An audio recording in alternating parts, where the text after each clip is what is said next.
Imagine the future of space tourism. There will come a time, sooner rather than later, when space tourism will go beyond small trips past the Kármán line to longer periods of time spent in traveling from one point on Earth into space and landing half an hour later on some other distant point on Earth. Space travel will become like air travel is today, and then it goes from there. First is Earth orbit, and then tourism on Mars and the building of a colony. This is no doubt going to be a time of many surprises. It's one thing to say we will go to Mars. It's quite another when people actually do, and we see what happens in their day-to-day lives. And then there will be the odd stuff. Say you're checking in to an orbital hotel, and in a drawer you find literature. But rather than a Bible, you find that someone has deposited a flyer promoting or propagandizing living on Mars. Move to Mars and get a free vacuum cleaner for your habitat. For many years now, my guest today has promoted the exploration and a human presence on Mars. At no time in history have we ever been closer, and it seems that we are now entering a new golden age of human space exploration.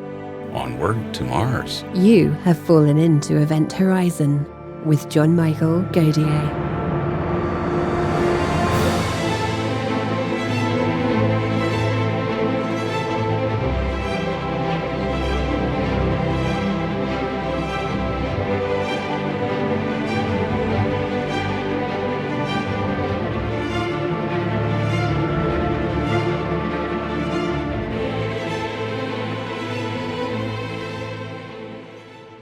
Imagine a universe with hundreds of stars, thousands of planets, bustling space stations, huge empires, and you, a tiny company with barely enough money to survive.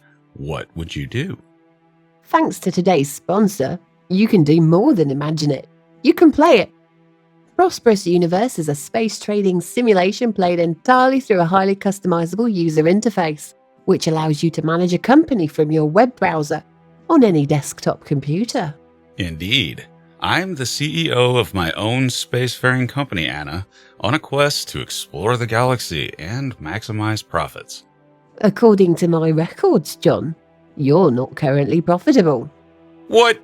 Why does it say your business name is Opossum Enterprises and your slogan is No JMG Trading? What's that supposed to mean, Anna?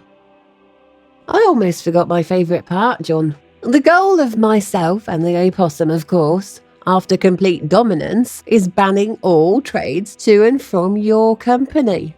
Wasn't that lovely? And certainly not how I'd play, but that's one of the many cool parts of Prosperous Universe. You can play however you want.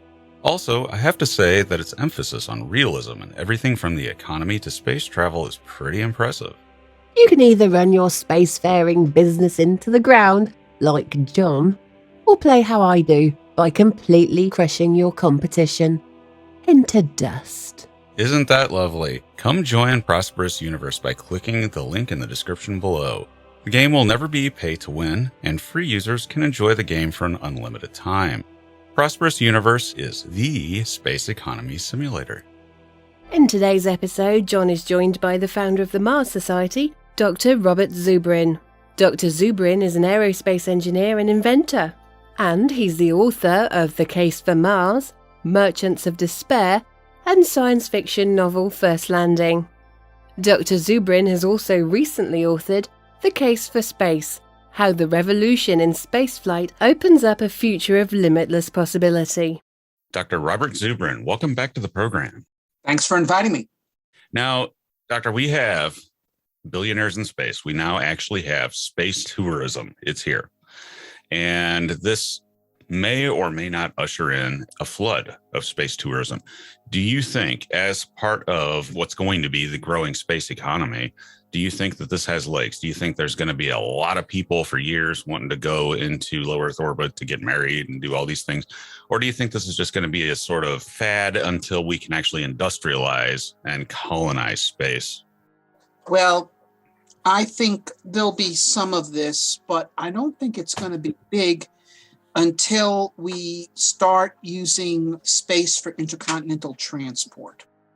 That is, I don't think there's that many people who will want to spend $400,000 for 4 minutes in zero gravity, especially after the first group do it and it's no longer such a unique thing to have done. That is, you're really buying bragging rights here more than you are buying an experience. But I think that with the advent of reusable rockets, including a Starship and then hopefully the new Glenn as well, if you have a fully reusable two-stage to orbit system, it means you have a fully reusable anywhere to anywhere on Earth system in less than an hour. And I think this is why Musk, for example, is setting up to mass produce Starships. If he was just using them for orbital launch, you wouldn't need 100 of them. But if you are thinking about creating intercontinental space travel, Los Angeles to Sydney in 42 minutes, this kind of thing, then you need lots of them. And at that point, they become cheap. And these vehicles, if you can go halfway around the world, you can go to orbit. The same vehicle will do it both, because you basically have to get to orbital velocity to do that mission. And so now you're talking about people going into space, not for 4 minutes at a time, but for about a half hour, and actually going somewhere while they're doing it. So a half hour of zero gravity and seeing the stars of space. And then at a certain point, someone will say, look, I'm not really interested in going to Australia, but I'd love to have this flight go a bit longer. So why don't we take one and launch it into orbit and come back home in 5 hours, okay, or 10 hours. And at a certain point, though, then rather than leave a Starship in orbit for 3 days when it could be making money every day by flying intercontinental travel, you say, well, we'll drop you off at the space hotel and we'll come back for you in a week. And at that point, the business plan that Robert Bigelow had set forth in the 90s, it was premature at that time because there was not cheap access to orbit. At that point, that sort of thing, space hotels start making sense. And then, yes, real space tourism. Now, Starship is huge and they're stacking it right now. I mean, this is real. It is here. The thing is, it's very roomy for a spacecraft, other than maybe Skylab, back in the day. So you've got all this room on one of these things. So you could probably make it into its own space hotel, couldn't you? Well, that's true. You could leave one Starship on orbit as a space hotel, and then the others would just have to drop off passengers and pick them up. And I guess the Starship Space Hotel would be an excellent way to design a space hotel, in the sense that you couldn't get stranded. If worst comes to worst, you could land it. Yeah, safety, you could land your own hotel. In regards to the other capabilities of Starship, this opens up Mars, obviously, which is the whole intent of the thing ultimately. But other places in the solar system, I mean, what can you do with a rocket of that size and caliber? I mean, can you go directly to Europa, for example, and do a mission there? Actually, I'm skeptical of that one. I think Starships can be turned into space hotels or space factories, research labs. Okay, so you can launch a space station in the afternoon with Starship, and you can put space stations in orbit around the moon or Mars, or of course travel to the moon or Mars. But the Starship uses chemical propulsion. When it's fully fueled, its upper, that is the Starship proper, the upper stage of the two-stage system, got a delta V capability of at most 7 kilometers a second. And that's not enough to do Europa. It is enough, absolutely, to do Mars, no question. In fact, less will do Mars. So Starship opens up the inner solar system. That's what it does. So what of, for example, what's been in the news lately is Venus, and we sort of have underexplored that planet. Does this open up a possibility for a very, very large, comprehensive mission to Venus? Like just a robotic? Sure. Yeah, Starship would have no problems taking payloads to Venus orbit and dropping them off. And you've got this orbital scientific deployment system, and it could be dropping balloon probes into the Venus atmosphere, even aircraft into the Venus atmosphere, landers. Yeah, and you can even have people on board and be teleoperating robots in Venus's atmosphere, or even on the surface if you could design systems that could withstand the heat. But yeah, Starship would have no problem getting to Venus. That's an easier mission than Mars. In regards to flight on Mars, we've done it. We have a Mars copter operating on the surface of Mars, or the atmosphere of Mars, rather. Now, what do you see for the future of aviation on Mars? How can humans going to Mars use the ability of powered flight to their advantage? Well, to great advantage. I think the Ingenuity mission actually may ultimately be remembered as the most important part of the Perseverance mission, if you want to know, because it's demonstrated the ability to do powered flight on Mars. I mean, look, okay, it's sure, Ingenuity in itself, it's the size of a toy helicopter, but Sojourner, which was the predecessor to first Spirit and Opportunity and then Curiosity and Perseverance, was the size of a toy car. Now we have Curiosity and Perseverance are the size of real cars. And we got a toy helicopter on Mars. In 20 years, we're going to have things the size of real helicopters on Mars. And, these rovers travel like 200 meters in a day. A helicopter could travel 200 kilometers in a day, 1,000 times as far.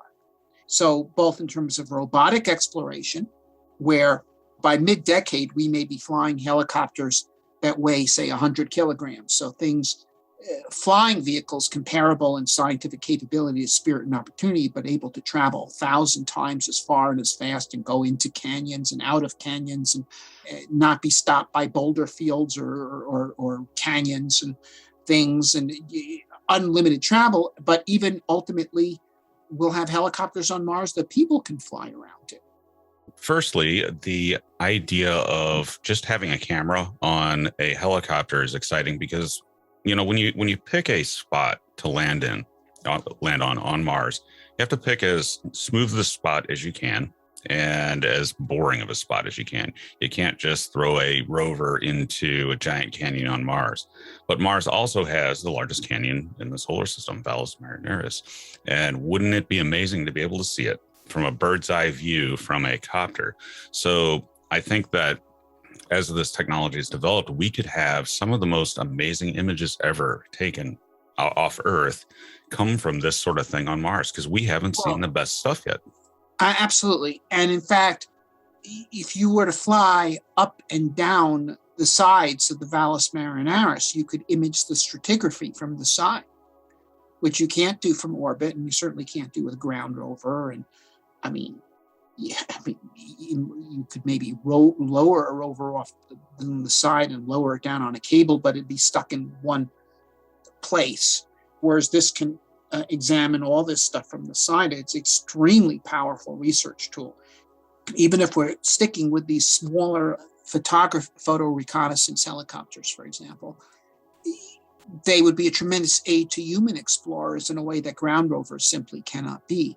For the same reason that we use, aerial drones to scout for infantry, we would use the aerial drones on Mars to scout for astronauts. The astronauts are going to want to know the best path to go from A to B, and that means being able to survey the area in between A and B to find places that are not obstructed and with a degree of detail that you can't get from orbit, to know that the area is actually trafficable, and as opposed to wasting your time going down some paths and then finding it blocked.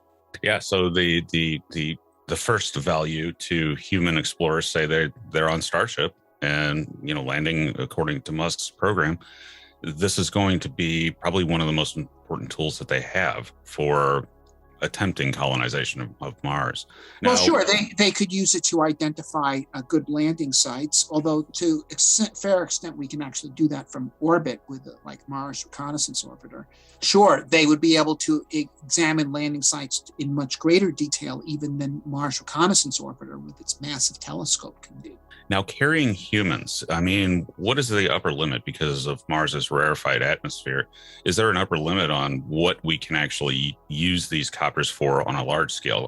Can we transport humans? Can we transport cargo? Or is there just some limit where you can't go any further?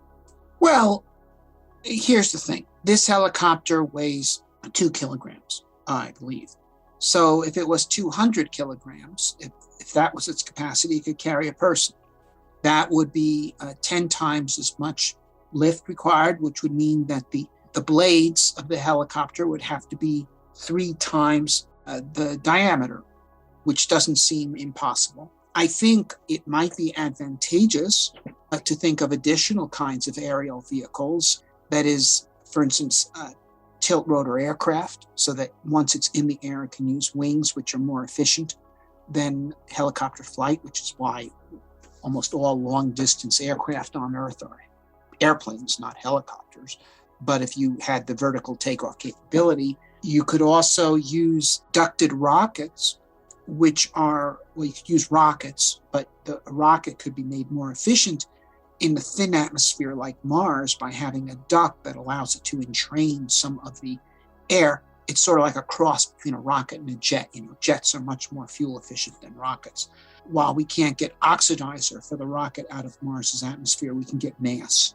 You can increase the total amount of thrust the rocket can do with a given amount of propellant by using extra mass drawn from the atmosphere. So ducted rockets, and this would allow for high-speed flight, say traveling at 200 meters a second, which is like 720 kilometers an hour, like 450 mile an hour kind of travel we could do on Mars. So this is just the beginning of Martian aviation. But Martian aviation this is how you want to travel on Mars. You want to fly. In regards to another form of flight on Mars, balloons and zeppelins, things like that, do we have a source for a lighter than Mars air gas on Mars to where we could explore that possibility, where we don't have to bring the gas from Earth? Well, sure. Mars has got water. You could electrolyze it, make hydrogen, which is as light as it gets. I don't think that zeppelins are what you want to do on Mars, because Mars has got wind, and you, to be able to control your flight, you have to be able to propel more than the wind is pushing you. And balloons, zeppelins in particular, are rather large. And to try to fight the wind on Mars with a large balloon, a zeppelin, it would be difficult. On the other hand, if you're willing to let the wind take you, then ordinary balloons, not zeppelins, are an excellent way to be flying payloads all over the planet by, in other words, you take the train and let the train take you where it goes. And that would not be for human travel, but for sending scientific instruments all over the place. It's quite attractive. There's a kind of balloon that people are working on called superpressure balloons that can stay aloft for months at a time. And these would be able to essentially travel around Mars many, many times, riding the Martian winds before they came down. So they'd be magnificent platforms for aerial photography. Oh, absolutely. Exciting. Now, I wanted to ask you about something. Recently, a couple scientists that were involved with Viking passed, Gil Levin, I think, and Dr. Patricia Anstrad, and they were working on the labeled release experiment from back in the day. What's your views on that? Do you think that had legs, or do you think it was just geology? Well, I think it's undetermined. I think that Gil Levin did a major service by not simply folding, because I do not believe that the other side had a conclusive argument. Actually, teachers want to teach science. They should split their class and have them have a debate the Viking results, with one side arguing for life and the other for chemistry, because it's contradictory data. And so Gil Levin did not convince me, but Norm Horowitz, his great opponent, did not convince me either. Basically, what Viking showed was the limitation of robotic exploration. Is you go to Mars and you take 4 experiments, and 3 of them say yes and 1 says no. And you say, I wish I had a 5th experiment on this thing. If you sent human explorers there, they devise a 5th experiment and a 6th and a 7th and settle the issue. But the Viking had limited capacity to have additional experiments that could answer things. It's sort of been this open question for all these years. And another one is the claimed microfossils in the Allen Hills meteorite. What's your view on that? Do you think that had legs, or do you think that one is in the same boat, or is it something that we can say that? Well, probably not? I actually think that the microfossils in the Allen Hills meteorite are fairly convincing, and I'll tell you why. Because not so much because of the data the original team presented, but that was subsequently presented by Imre Friedman, where When the original team presented their data, they said, well, we got magnetite, and it was created by bacteria. And then the skeptic, Professor William Schaff, said, well, if it's bacteria, they will create lines of magnetite. And if you can show us that, then I'll be convinced. Well, Imre Friedman showed that. So there's magnetite in Allen Hills that is of precisely the kind that William Schaff demanded to see in order to be convinced that they had been biogenic. So, sure. Here's the thing. I don't believe that the idea of microbial life on Mars 3.5 billion years ago is in any way an extraordinary claim.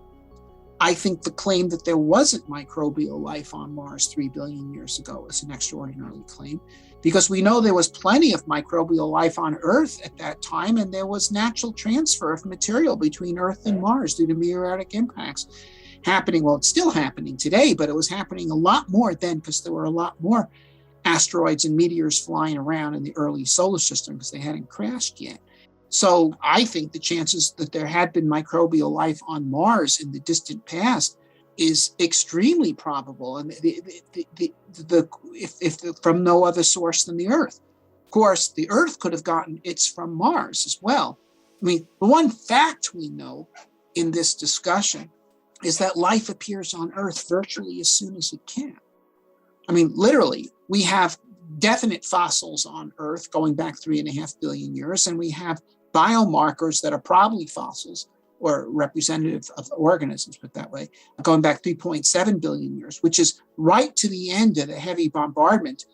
The early Earth was being bombarded so much by asteroids that its surface was molten. But as soon as that let off, the planet cooled and we had liquid water, and immediately you find microbes here. So there's either two possibilities. Either the processes that lead to the development of life from chemistry are extremely probable and happen as soon as they can once the planet cools down enough for liquid water, or there's microbial spores floating around in space and they're constantly landing everywhere. And as soon as a planet is friendly enough that they can live there, they take root and multiply and colonize the planet. In other words, it's just like you create any bare ground on Earth today, you come back in a month, there'll be weeds growing there because there's seeds flying around. And so those are the two possibilities. Now, I mean, the important thing with respect to biological science about exploring Mars is not the assertion that there was microbes there, but to actually drill down and reach underground water on Mars where those microbes might still be and see if they exhibit the same biochemistry as Earth life. See, all Earth life exhibits the same biochemistry, the DNA and RNA. It all uses the exact same alphabet for conveying genetic information from one generation to the next. It's like, we and the British and the French and the Spanish and the Germans and even the Poles all use the Latin alphabet left behind by the Romans, okay? And if all you knew was, Western Europe and North America, you might think that was the only alphabet that there could possibly be. But if you travel a bit, you could run into alphabets like the Russian, which differs somewhat, although it uses the same principles, or the Hebrew or Arabic alphabets, which even differ even more and are written backwards from our point of view, but nevertheless use the same set of principles because they're all, in fact, have a common ancestor in the Phoenician alphabet. But if you go even further, you'll run into the Chinese alphabet, which is totally different, does not use the same set of principles. It's not based on sounding out words. It's based on pictures. It's a different system altogether, but it does the same job. You can write books in it just like you can with our alphabet. So is Martian life use the same alphabet and the same system of information as Earth life, or is it different? In other words, are we what life is, or are we just one example? This is what we could find out, because you see, if the answer to the first question, did life appear on Earth because it originated here due to chemical complexification, then it's probable that life on Mars would, well, first of all, have been there and still be there, but be different in detail. That is, it would not use DNA and RNA. There's no reason why one has to use DNA and RNA or the particular 21 amino acids that all terrestrial life uses. You could use different stuff. So if life originates spontaneously, Mars life will be different. If life is simply being seeded from interstellar spores, then Mars life will be the same. And this drives home a point that either answer, whether it's an independent occurrence of life on Mars, completely different from that of Earth, or if it is linked to Earth through panspermia, either way, you have totally alien life on one hand, and the possibility that we're not just colonizing Mars and visiting Mars, we're retaking the home world, and that life here originated there. So either way, whether it's linked or not linked to life on Earth, would be one of the most profound discoveries of human history, if not the biggest. And it would definitely tell us how life works. What are the boundaries? If this doesn't use DNA, what medium of information storage does it use? And that in turn would tell us something about life in the galaxy as to what it could be like. Or the possibilities of life, all the ultimate possibilities of life. Biological self-reproducing machines. There's practical implications to this too. The first computers used levers and gears and things to do computations. Then they had some with vacuum tubes. Then they had some with ferrite cores, and now, of course, silicon. And some people are talking about quantum computers that go beyond what we use. But these different kinds of computers, they have each one has radically greater capabilities than the kind that preceded it. We're starting to learn how to program microorganisms. That is, not only read the genetic code, but program bacteria to do X, Y, and Z. And bacteria are self-reproducing machines. People talk about nanotechnology, that we make little robots that can reproduce themselves. And then you program them and they can go to the moon and build hotels and so forth. That's science fiction, but the reality of that is bacteria. And if we can program bacteria, we have nanomachines. But what about nanomachines that use a more advanced information system? It could exist, and we'll get deeper into that when we come back. We have to take a break. I'm joined today by Dr. Robert Zubrin, author of The Case for Space, How the Revolution in Spaceflight Opens Up a Future of Limitless Possibilities. We'll be back in a moment. And we're back with Robert Zubrin. Now, before we took the break, you mentioned something very interesting. DNA is its own natural information storage system, and it's a forever information storage system, meaning that it can replicate information that takes us all the way back to the very earliest occurrence of life on Earth. That's still preserved there. So this is a data storage system that can last for billions of years through self-replication. So what are the potential uses of that? I mean, a biological information storage system it's certainly superior as far as time, but what are the other advantages to storing information that way as life does? All right. Well, I've written a paper on this, which people can probably find on the net and perhaps you can link to on your site, called Interstellar Communication Using Microbes. There's a number of versions of it, but one is on Centauri Dreams, and I hope you'll find it and link to it. The issue of interstellar communication, the people at the SETI Institute, they're looking for radio messages from the extraterrestrials and other solar systems. And I present calculations in there showing why, while that is theoretically possible, it's really a rather unattractive method of interstellar communication. If you took the radio transmission system we have on the Mars Reconnaissance Orbiter and put it and it can do 6 megabits a second. If you put it at TOS SETI, which is 10 light years away, relatively close by interstellar standards, it would do not 10 megabits per second, but 10 microbits per second. Say, well, I'll fix that by increasing the power 1,000,000 times. Well, then you're still doing 6 bits a second. So that's not terribly attractive. And then also the question is, what is the purpose of such communication? Now, it's true, if we had explorers at TOS SETI, we'd want to communicate with them, and we would do it by radio. But if you're communicating with people that you don't know, I mean, what's the main kind of communication people do on Earth? with those they don't know. It's propaganda, okay? Radio Moscow, Radio Free Europe, Gideon Bibles, okay? And what does this propaganda say? It says, be like us, right? That's what it does. What were they trying to do with Radio Moscow? They were trying to spread communism. What we were trying to do, we were trying to spread liberty. What are the Gideons trying to do? They're trying to spread Christianity. Okay, that's what people do with propaganda. So it's a method of reproduction, as it were. Propaganda, propagation. So what is the most effective form of interstellar propaganda? Send your genes, okay? That is to actually use microbes to spread your kind of life form throughout the galaxy. You could simply send the basic microbes and trust to evolution to find its way forward, okay?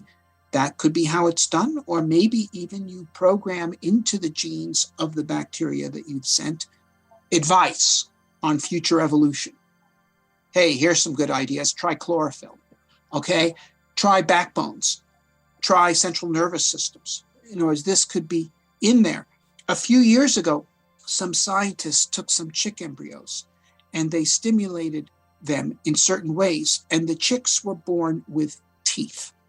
Now, chicks, birds, are descended from dinosaurs, and their distant ancestors had teeth. So while this is certainly a very interesting result, it doesn't challenge our fundamental ideas. It's saying that the genetic information on how to grow teeth is still there in the old files being kept in birds. People doing embryology have noticed stuff like this for over 100 years. Human embryos, mouse embryos, other mammals, at a certain stage in development, they look like fish. Okay, and they have gills and everything. It's like right now I'm a businessman. At one point, I was an engineer working for a corporation. If my business failed, I could go back to my previous career. I still know how to do that. Before I was an engineer, I was a high school teacher. I could still do that. Before I was a high school teacher, I was a taxi driver. I could still do that. So I still have in me, as it were, the files on how to live in certain ways that I did in the past. And so do birds. And, well, okay, fine. What if life was sent out with forward-looking information? It might, in the future, for some reason, be useful for birds to have teeth again. I don't know why, but it could be. So that's an adaptation that they have the genetic information for right now. Could it be that if extraterrestrials wanted to reproduce themselves in other solar systems, that they provided such useful information? The large majority of the genome is filled with genes that have no apparent purpose. Could those contain the information for future evolution? We don't know. It'd be interesting to look into that. Well, opens up the idea that you could have a gene for superintelligence, meaning that within that information somewhere is the coding for a superbrain, better than human. But it also opens up the possibility that there could be a SETI message embedded in our DNA. Do you think that theory has legs? Do you think that it is worthwhile to search the human genome for something unusual that shouldn't be there? Well, yeah, but I don't think the message is, here's how you design a starship.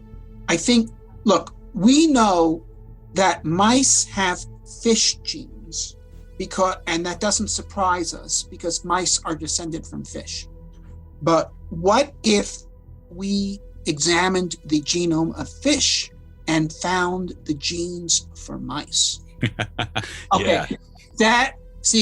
Then that would be evidence of advanced design, okay? That is forward-looking information. Mice still have rearward-looking information, just like those birds still have the information on how to make dinosaur teeth, okay? But if we know that fish are the predecessors of all land vertebrates, including, of course, mammals. If we found, it wouldn't be surprising, it's not surprising, in fact, it has been, we have found fish genes in mice, just as we have activated dinosaur genes in birds. But what if we found mice genes in fish? What if somewhere in there you found genes that you could activate and get fur on a fish? Well, then that would say that somebody is giving evolution guidance. Now, I'm not saying that's there. I'm saying we should look to see if it's there. That brings up the idea of microbes having something like that. So you go and you look at the earliest still extant life forms on Earth, and then you find something that shouldn't be there, like a gene for forming fingers inside of a bacterium or something like that. That would be an unambiguous message. But it doesn't really tell you anything, of course. But then again, any alien message is going to have to be along those lines. For example, blasting out prime numbers on radio. You can't just pick up a microphone like a CB radio and speak to an alien, because you don't have any commonality both in the technology and the language, if it has language, if it even speaks. So you only have certain things like science that you presume an alien species that's built a radio telescope or a genetics, study genetics or whatever. You assume that they have science because they wouldn't get there if they hadn't. So that's the universal language, is things like this, right? Right. But once again, if the method of transmission is genetic, what is the receiver? The receiver is biology. And the useful information, think about this. If you give a kid a Harry Potter book to read, there's 3 levels of information, at least in those books. One is explicit. The Nimbus 2000 is a good broomstick, and it's better to be in Slytherin. That's where the rotten kids are, and so forth. Okay, that's one level of information. Second level of information is have courage, stand by your friends, virtue triumph over vice in the end. Okay, this kind of thing, right? Which is a lesson that is built into those books. And then finally, there's a third level of information, which is reading is fun. Okay, so be a reader. So if a parent is trying to, as it were, reproduce themselves by giving their kids Harry Potter books, well, they're really not terribly interested in convincing them to go to Hogwarts, okay, or what to do when they're at Hogwarts. Okay, they may well be interested in conveying the various moral values that are embedded in those stories. And then, of course, they're very interested in encouraging the reading habit. They want their kid to be a reader. So if extraterrestrials are trying to reproduce themselves in us, are they really going to try to convey explicit information, or are they going to try to shape our character? You see, this is what you can do with genes. You read Carl Sagan's book, Contact, and the extraterrestrials first send a mathematical message, it's like, here is pi. And if you can know that this is pi, then you know that we are intelligent and you are intelligent. So, let's get together. And then we send a dictionary, and then we send the plans to build starships. I just think that doesn't make any sense. I don't see any adaptive value to other species spreading around the plans to build starships. I do see adaptive value in other species spreading around their own kind. Or just, like you say, a moral value. So say that they instilled something like curiosity in life on Earth. That would be a form of that, right? So if you make everything inherently curious, then you end up with a very smart child indeed. Right. But there, once again, you're trying to shape and improve your progeny, right? Once again, to stick with the Harry Potter analogy, if you wanted to get a lot of kids reading Harry Potter, would you, or getting the value that they might get from reading Harry Potter, would you go through the neighborhood with a sound truck blasting stories at houses, not knowing whether there were any children in those houses, or if there were, whether they were home that day, or if they spoke the language? But you might do like the Gideons do, which is you could put Harry Potter books in mailboxes, and then whether they were home or not, someone might eventually come to that house that picks up the book and gives it to a kid, which is what I mean by spreading information through genes. The genes are like Harry Potter books, the microbes that carry the genes. That's what I think. I think that the form of communication that extraterrestrials would be interested in is propaganda, i.e. propagation. And by the way, the reason why they would be interested in that is because it is precisely those types of life that would propagate. You see? Right. Yeah. Those that are interested in that don't propagate won't propagate. They stay at home, and it's a tautology. How do we know that extraterrestrials are interested in propagation? Because those are the kind that would propagate. Well, they would be the ones that go to space and seed organisms like us that also go to space. Now, let me ask you this. Let's push this into the future. Let's take Harry Potter and put him on the bridge of a Klingon starship. Yeah. So, manipulating our own genetics. Do you see a time where people living on Mars are genetically distinct through technology, changing their genes to be better suited for living on Mars? Do you think that there will be essentially a new technological species of human that eventually arises on the Mars colony? Well, it could be. I mean, I think, first of all, that they will differentiate culturally. And also, Mars is a planet with a surface area equal to all the continents of the Earth put together. So my guess is it's not going to be just one world on Mars. I think there'll be dozens of Martian city-states with different customs and ideas, okay? Now, some of them might find the idea of genetic engineering of people morally abhorrent and absolutely refuse to engage in any such thing, okay? Others might be favorably inclined, okay? And those then will do that. And as soon as you have culture dictating biology, once humans can control their own inheritance, which we're on the verge of being able to do now, then cultural divergence will lead to biological divergence.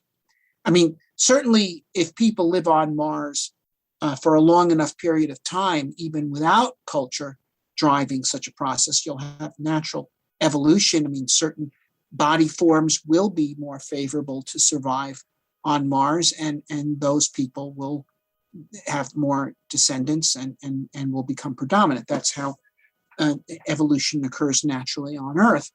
And that's a relatively slow process compared to the processes that human beings have used with domesticated animals and plants have propelled evolution of those species at rates much faster than would have occurred in nature, and also in certain directions that wouldn't have occurred in nature at all. In Star Trek and similar science fiction, you sometimes see a universe populated by a multitude of humanoid species that they all look pretty much like people, except some have green skin or pointed ears or something. And they can even date each other and have children like Spock.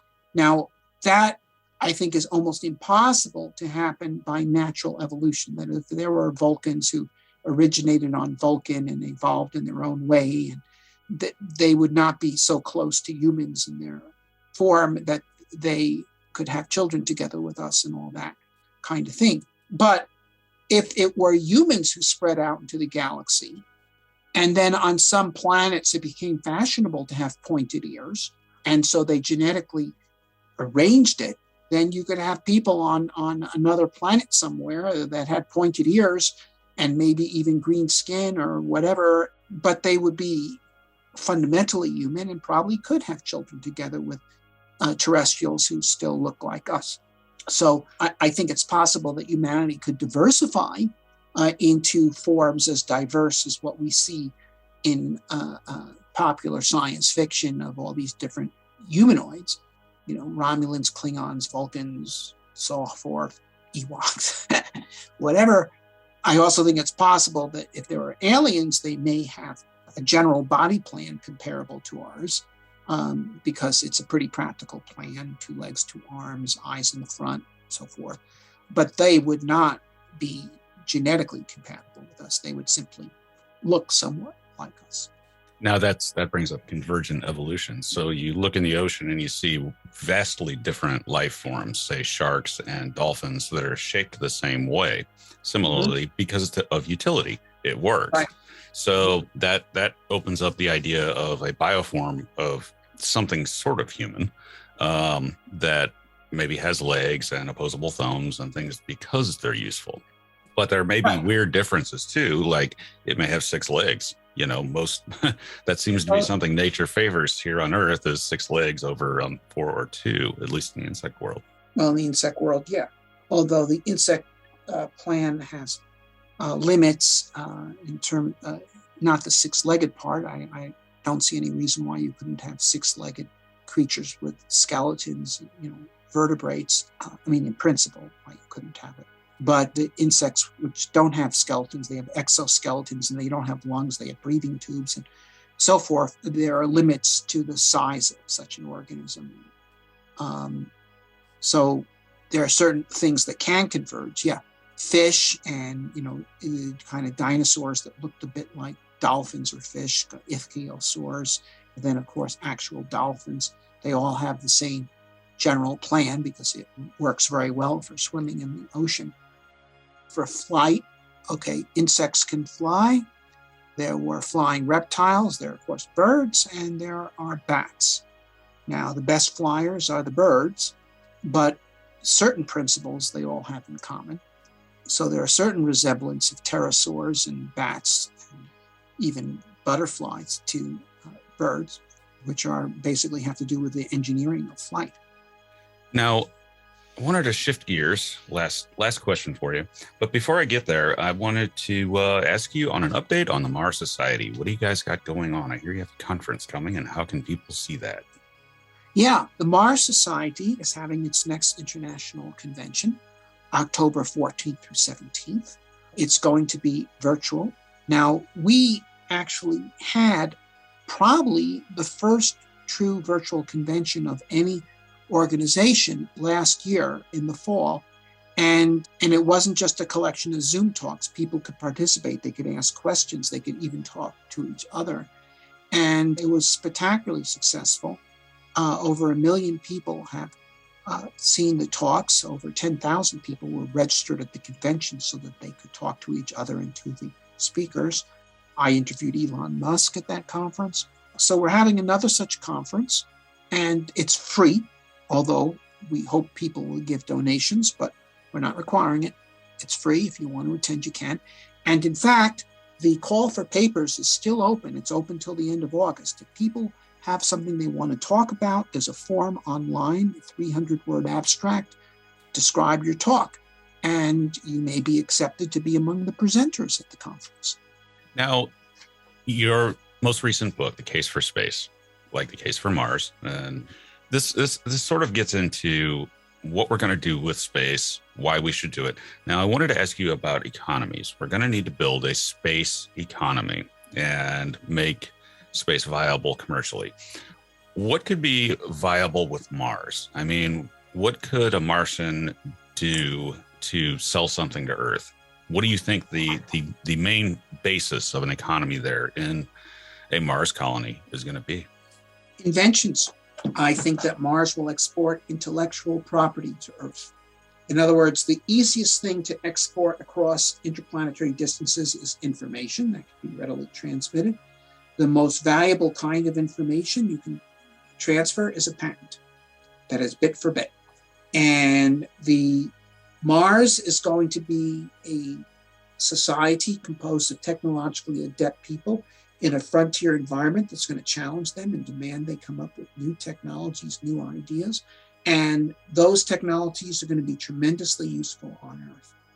I'll give you 3 areas as examples. The first is agriculture. Martians are going to have limited acreage. They're going to be using greenhouse agriculture. So they're going to drive genetically modified crops to the limit. And they're not going to let anybody stop them by saying, do you realize these giant tomatoes could escape and ruin the world? No, they're just going to do what works, and they'll do it. And in the course of doing this, they're going to create far more productive crops, more nutritious crops, etc. that to meet their own needs, and these genetic innovations will be patentable on Earth, and they will benefit Earth tremendously. The next area is labor-saving machinery. And this, by the way, was true in colonial and frontier America as well. In a society in colonial America, in 19th century America, you had a tremendous labor shortage, okay? And in fact, this was one of the things that attracted working stiffs from all over the world to want to come here, because the pay was higher. That's what a labor shortage does. It makes the pay get higher. But from the business point of view, that means you got to do something about that. You got to make your labor more productive.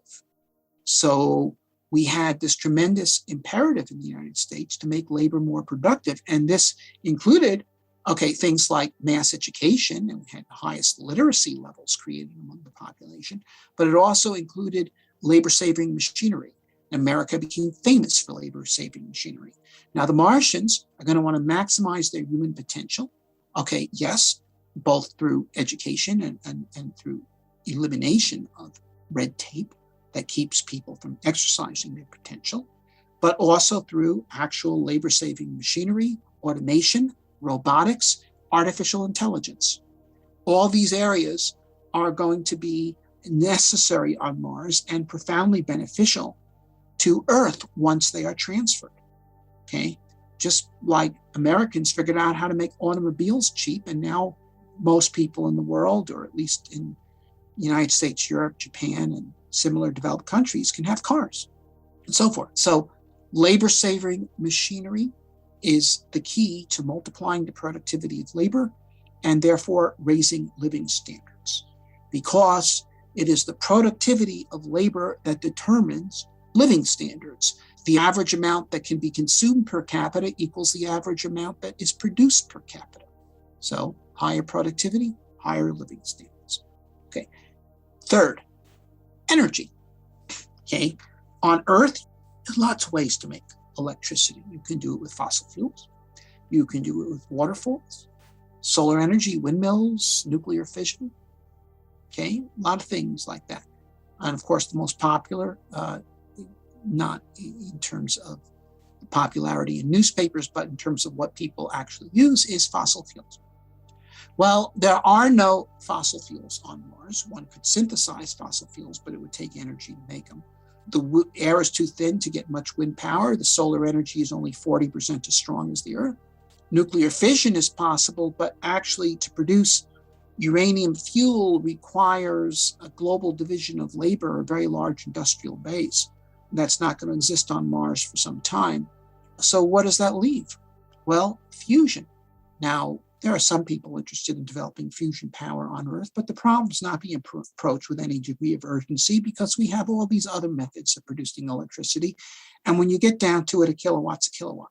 But on Mars, these other methods are not practical. And yet Mars has got 5 times as much deuterium per unit hydrogen as Earth does. That is, it's 5 times easier to produce fusion fuel on Mars than it is on Earth. So the Martians are going to want fusion reactors, and they will do what it takes to get them. So they'll invent fusion power, which will be of tremendous benefit to the Earth and also to human expansion into space. And you end up with rich, wealthy Martians collecting money off of the licensing of these. Now, there are other options too. For example, I was just thinking about, what about art and things like that?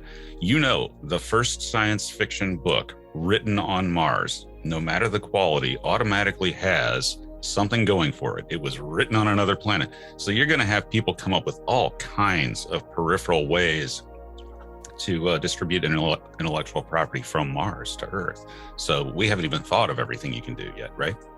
That's true. Absolutely. All right. We are out of time, Dr. Zubrin, and thanks for joining us today. And everybody should check out Dr. Zubrin's newest book, The Case for Space, and also the Mars Society Conference, which, if you'll give us the dates and where people can find more information on that. It's October 14th through 17th, and you can find all the information you like about it at marssociety.org. Fantastic. Thanks for listening. I am futurist and science fiction John. author. Wrong channel. No, it's not. Thanks for listening. I am futurist and science fiction author John Michael Gautier, currently hosting Event Horizon and wondering where Anna actually came from. One day I had a tablet computer, the next I had a boss. Very disturbing, and be sure... And that's enough of that. YouTuber forever! Like, subscribe, and hit the bell! Sell out. What?